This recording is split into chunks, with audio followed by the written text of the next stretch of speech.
fighting on two fronts. In 1941, December the 7th, Pearl Harbor was bombed. And the next day, Roosevelt declared war on Japan. 3 days later, Hitler declared war on America. And so in 4 days, America was fighting across the Atlantic, and it was also fighting across the Pacific. And so they had to open up the military service to a lot of African Americans. And so we know about the Tuskegee Airmen, but there was a lot of other firsts. They didn't have Marines. How many Marines we have here? There's Marines, there we are. Blacks was not in the Marines until World War II. And in, North Carolina, Montford Point, is when they began to take Marines into Montford Point. And my uncle was one of the original Montford Point Marines. But we don't, there's other things like what they call the triple nickel, the 361 Black Panther Tank Battalion that joined the Patton. So there's a lot of firsts that took place, and it really set the stage for the progress of the civil rights movement, the progress we made. And the blacks, because what had happened in World War I, where we got shafted, we came up with what's called the Double V campaign. Victory abroad and victory at home. And so the blacks, and it was really pushed by the black newspapers. And it's the whole story of the Pittsburgh Courier, who eventually began to run the Elijah Muhammad's articles. That's right. They were at the head of pushing the Double V campaign. So the FBI was sitting outside their door every day. They could not move. But what had happened, this came about because if we were going to fight Hitler and go to war against Hitler and fascism and all that stuff, what about the races right here in America? And they saw what had happened in World War I. They say World War II was an extension of World War I. When World War I ended in 1918, in November, World War I ended. So in 1919, when we became to come home from the service, a movie had came out called The Birth of a Nation. And so a lot of these soldiers, they saw our progress, and they had went and joined the Ku Klux Klan, which had a great resurgence because of the movie The Birth of a Nation, based on the book The Klansman.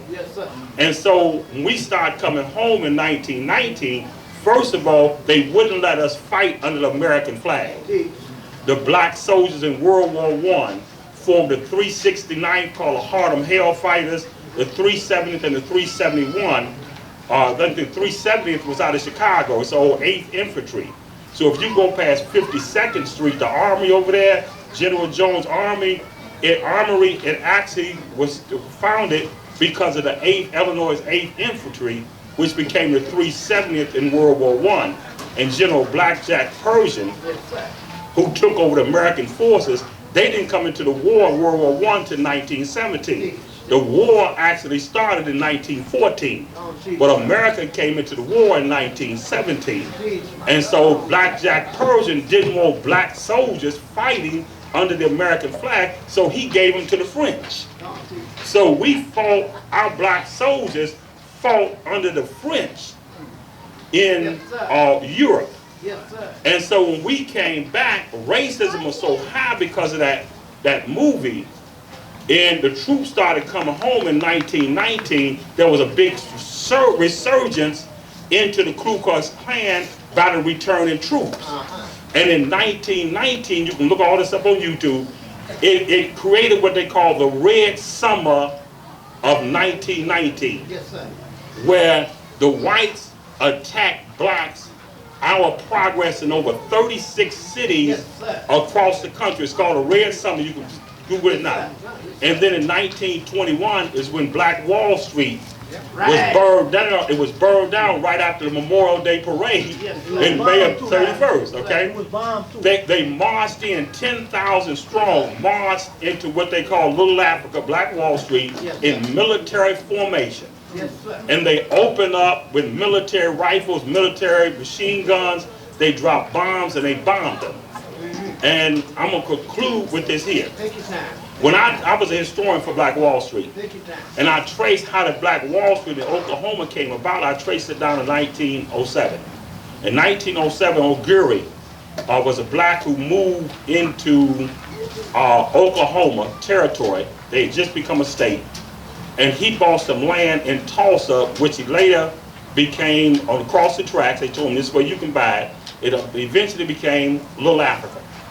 And it was the discovery of oil in 1911 that really helped boom Black Wall Street area there. Yes, sir. But in 1907, when they applied for statehood, became a state, there was over 66 independent black towns in the Oklahoma territory. And there was a petition going around to make Oklahoma a black state. And then when I traced back in 1900, there was over 50,000 blacks living in the Oklahoma territory. But where did they come from? In 1977, the election of Ruther B. Hayes. He had to be elected because the election of 1876 was a draw, it's tie. So Congress had to elect the president. He went to the Dixiecrats and he told them, he said, if you vote for me, I will withdraw the Union soldiers out of the South that was reinforcing the Reconstruction. And they voted for him, he pulled them out, and that ended Reconstruction between 1865 and 1877. And so what also happened, the climate became so bad that in 1879, what took place was a migration from blacks out of the South, but they didn't come north because they did not trust the Northerners. They went west. They followed the Trail of Tears that had been created in 1830 by the Indian Relocation Act signed by President Jackson, Andrew Jackson, because they wanted to move the Indians from the 5 civilized tribes. They wanted to move them off of 25 million acres of land that they was on. They wanted that land for cotton, for rice, for tobacco, and for sugarcane, because they had workers that could work the land.